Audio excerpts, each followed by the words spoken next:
50 years is a long time, but at the same time, relatively, it is but a drop in the ocean. I didn't start that young, but when I was 8 years old. Perhaps it was foreshadowing. Growing up with an older brother who listened to the Beatles, among many others, I wanted to learn guitar.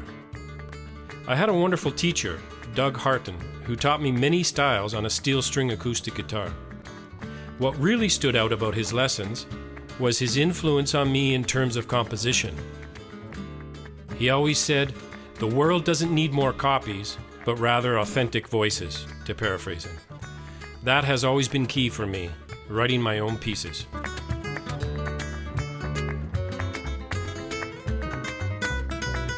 Doing a degree in classical guitar performance really helped to mold me as a performer.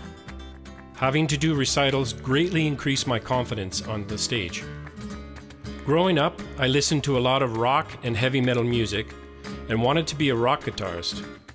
In high school, I had a rock group, Lunacy, with my friend Glenn Martin. However, after discovering classical and flamenco guitar music, I changed direction. In high school, a good friend of mine, guitarist Barry Peterson, got me into jazz and flamenco in a big way. After university, I had a jazz trio for many years, writing and recording a lot of my music.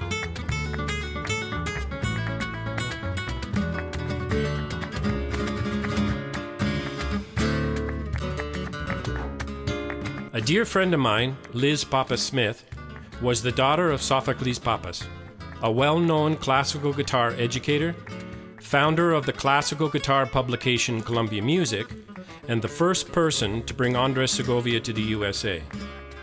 Liz met an American woman, Lisa Herlong, who was to open the door to Granada and flamenco guitar to me.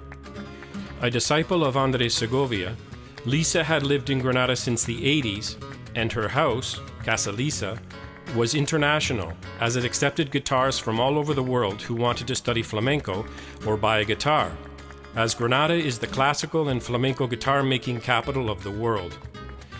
Lisa was a strong promoter of Granada guitars and Andalusian horses. She sadly passed away last year after bravely battling ALS. Through Lisa, I studied with a gifted teacher and player, Ramon del Paso, learning the art form of flamenco.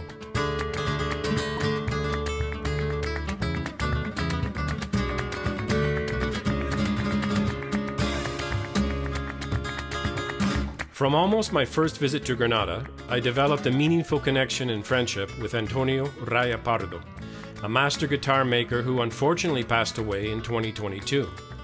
I always perform concerts with his guitar and have a wonderful guitar made by his son, Antonio Raya Ferrer, who has also become a dear friend. Over the 21 years I have lived in Granada, the flamenco peñas, or flamenco social clubs, have played an important part of my training in this art form. Peñas like Alborrea del Genil, La Plateria, and La Parra, where I have performed, have left a lasting impact on my development as a flamenco guitarist.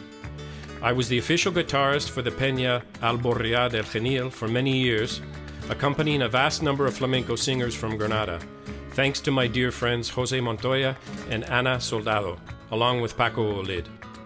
I was a member of Peña La Plateria for many years, and my good friend Miguel Baños is president of Peña La Parra.